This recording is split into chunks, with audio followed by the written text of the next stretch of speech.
Welcome to waves media. Palnadu జిల్లా వినుకొండ వివాహిత మృతి కేసులో ఆమె భర్త కూడా మృతి చెందినట్లు Vinukonda rural CI Prabhakar Rao media సమావేశంలో వెల్లడించారు.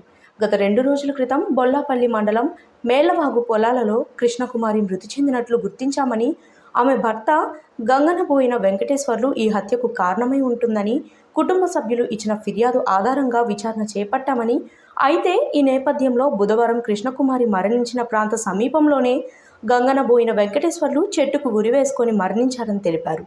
ప్రస్తుతానికి 2 కేసులు విచారణలో ఉన్నాయని పేర్కొన్నారు. కుటుంబ కలహాల నేపథ్యంలోనే వెంకటేశ్వర్లు భార్య కృష్ణకుమారిని హతమార్చి ఆ తర్వాత భర్త వెంకటేశ్వర్లు కూడా ఆత్మహత్య చేసుకున్నట్లు భావిస్తున్నట్లు వెల్లడించారు. నేను సిఐ వినుకొండ రూరల్ మాట్లాడుతున్నాను. మాకు 8వ తేదీ నైటు 10:30 గంటలప్పుడు బొల్లాపల్లి పోలీస్ స్టేషన్ పరిధిలోని మేళ్లవాగు గ్రామంలో నుంచి ఒక కంప్లైంట్ రావడం జరిగింది. ఆ కంప్లైంట్ యొక్క సారాంశం ఏమిటంటే, మేళ్లవాగు విలేజ్ మానస అనే అమ్మాయి కంప్లైంట్ చేసింది. వాళ్ళ యొక్క మదరు కృష్ణకుమారిని వాళ్ళ యొక్క ఫాదరు గంగనబోయిన పెద్ద వెంకటేశ్వర్లు ఇలాగా మార్నింగ్ ఉదయాన్నే పొలం పనుల నిమిత్తము పత్తి పొలంలోకి వెళ్తారు. సాయంత్రం వరకు పని చేస్తారు. ఆ తర్వాత 7 గంటలకు ఇంటికి రాకపోతే వాళ్ళ బ్రదర్ని వాళ్ళు పంపిస్తుంది. కనపడకపోతే మళ్ళీ బంధువులంతా పోయి ఎతుకుతారు. వెళ్తే వాళ్ళ మదరు ఆ పొలంలోనే ఒక నేరేడు చెట్టు కింద ఆమెను కత్తితో మొహమంతా నరికేసి ఒక పట్టగా పెట్టి ఉంటుంది. ఇలా పట్టగా పెట్టారు. మా నాన్న కూడా కనబట్టలేదు. ఉదయాన్నే పోతూ కూడా ఇంటికాడ భార్య భర్తలు కూడా గొడవపడటం అమ్మాయి చెప్పింది.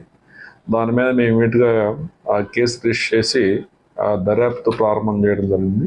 ఆ దర్యాప్తులో భాగంగా మార్నింగ్ మొత్తం శవ పంచనామా అన్నీ పెట్టి ఆమె యొక్క బాడీని వినుకొండ గవర్నమెంట్ హాస్పిటల్ పంపించేసి ఆ ప్రాసెస్ అంతా కంప్లీట్ చేసి వాళ్ళ బాడీ హ్యాండ్ ఓవర్ చేయడం జరిగింది.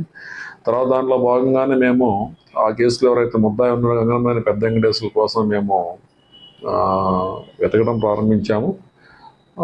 మాకు నిన్న మార్నింగ్ 9 గంటలకి ఆ ఊరు గ్రామస్తులే ఇలాగా మాకు ఫోన్ చేసి చెప్పడం జరిగింది. ఇలాగా ఎవరైతే ఈ కేసులో ముద్దాయి అయిన గంగనబోయిన వెంకటేశ్వర్లు చెట్టుకి అదే పొలంలో పక్కనే ఉరేసుకొని చనిపోయాడని చెప్పడం జరిగింది. అంటే నేను మరియు బొల్లాపల్లి ఎస్ఐ గారు బాలకృష్ణ ఆడికి వెళ్ళడం జరిగింది. ఆడికి వెళ్ళి చూస్తే ఆ నిరస్తల పరిశీలనలో ఎక్కడైతే అయితే ముందు రోజు ఎక్కడైతే ఆమె భార్యని చెట్టు కింద నరికేసాడో దానికి ఒక 15 మీటర్ల దూరంలో ఒక టేకు చెట్టుకి ఆ పొలం చుట్టూ బైండింగ్ వైర్ ఉంటుంది. ఆ బైండింగ్ వైర్ తోటి ఉరేసుకొని చనిపోయి ఉన్నాడు. బహుశా ఆయన వాళ్ళ భార్యని చంపేశాడు కాబట్టి ఆ యొక్క మానసిక ఒత్తిడితోనో లేకపోతే ఇంకా భయంతోనో దేనికైనా మొత్తానికి ఆయన ఉరేసుకొని చనిపోవడం జరిగింది.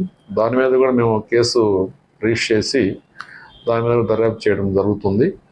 అండ్ నా బాడీ మీద కూడా మొత్తం పంచనామా నిర్వహించి బాడీని కూడా మన వినుకొండ గవర్నమెంట్ హాస్పిటల్లో పంపించి బాడీని వాళ్ళ యొక్క బంధువులకు అప్పగించడం జరిగింది అంత్యక్రియల నిమిత్తం. ఈ 2 కేసులు కూడా అన్ని రిపోర్ట్స్ వచ్చిన తర్వాత దర్యాప్తు కంప్లీట్ చేసి క్లోజ్ చేయడం జరుగుతుంది.